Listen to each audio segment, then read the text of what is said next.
So Kleftiko, in my opinion, the ultimate roast. For 3 good reasons. The first, everything goes into one pot and in the oven, so minimal clearing up. Number 2, you need 0 cooking skills to be able to pull this off.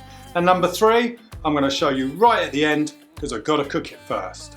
So this dish originates back in the day in Greece with a group called the Klephts who were avoiding capture, and they used to take their goat or their lamb and they used to cook it in a hole in the ground so the smoke couldn't be seen. So for my mind, they would have used whatever ingredients they had to hand, so don't worry about being too specific. You can use what works for you.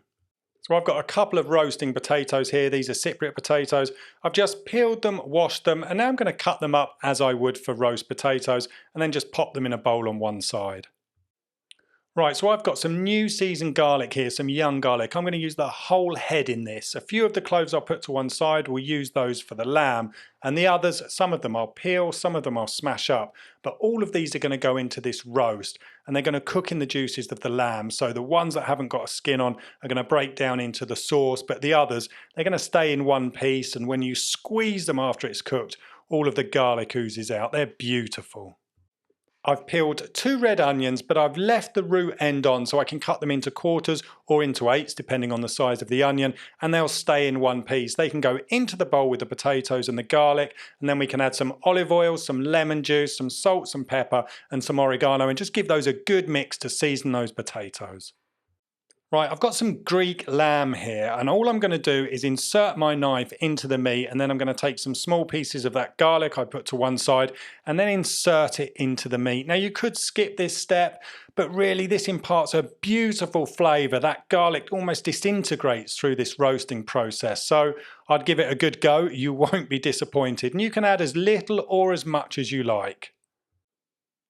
Right, so now we need to put the lamb roast together, and I'm going to be cooking this in my cast iron Challenger pan. It works really well because it traps all of the moisture inside. The lid fits really well. But you can use an oven shelf. You can wrap this up in lots of baking paper and seal it off with silver foil. As long as the moisture is trapped inside, it's going to work perfectly.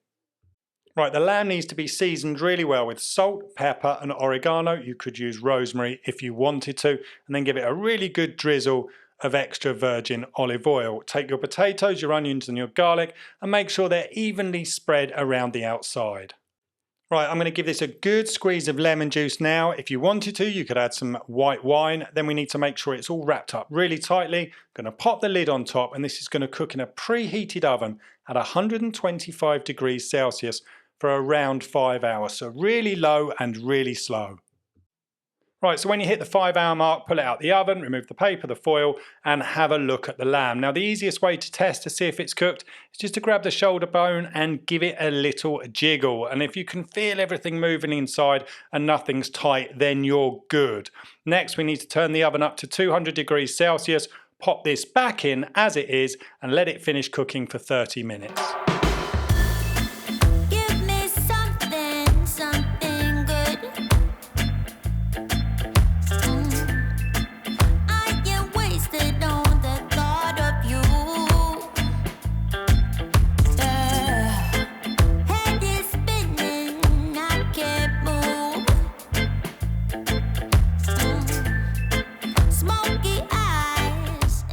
Wow.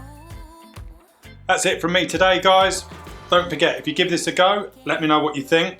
I'll see you again very soon. Stay tuned. You're still with me all the time. Oh.